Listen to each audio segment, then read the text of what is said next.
right, welcome to the Mac review. This is pretty simplistic. It's my first one, and I just want to keep this really brief and simple. I've actually done a lot of research and testing of various headsets. Right now, I'm using HyperX Cloud Revolver, still in review process. Anyway, today I'm here to talk about the Astro A50. Overall, pretty solid headset, except for me. For me, they're absolute crap, and that's not because the headset itself is crap. It's actually very high quality. Got a little base station. There are some features that I thought were a little bit of a miss, but the biggest issue for me was it conflicted with my Google Wi-Fi. So if you use 5 gigahertz channels for Wi-Fi, do not buy this headset. It's not good. If you have a router or some sort of access point that you can change the channels for 5 gigahertz on, great. That will help. With Google Wi-Fi, you can't. The backhaul uses all of the channels. Anyway, since it wasn't configurable for me, I kind of saw these as a miss. But if you don't have those issues, I'll give you some pros. Sound quality is great.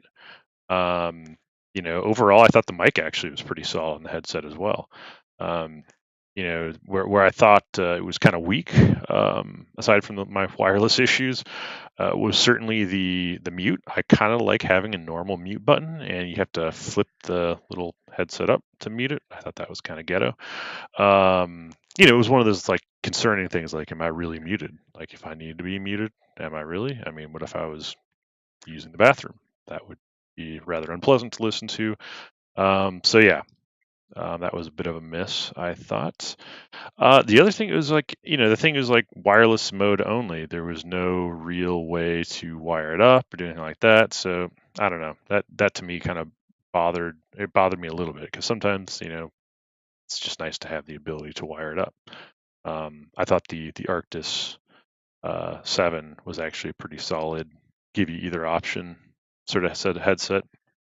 So another shortcoming I found with this headset was the price. I thought it was a bit overpriced for what it was, and that dock. It was just, for me, it was atrocious. Like, having to set the thing in to charge it up, I thought was an absolute nightmare. I had to like wiggle it around every time I set it down to make sure it was right. What I ended up doing is just not using the base station for charging. I just plugged in a USB cable directly to it, because that's all that it's sitting on top of. Is just, it's got like this little contact for charging on there, or you can use just a direct micro USB. But anyway, enough on that. I was going to try to keep it brief, and I went much longer. But in short, I think you could spend money on something better, cheaper.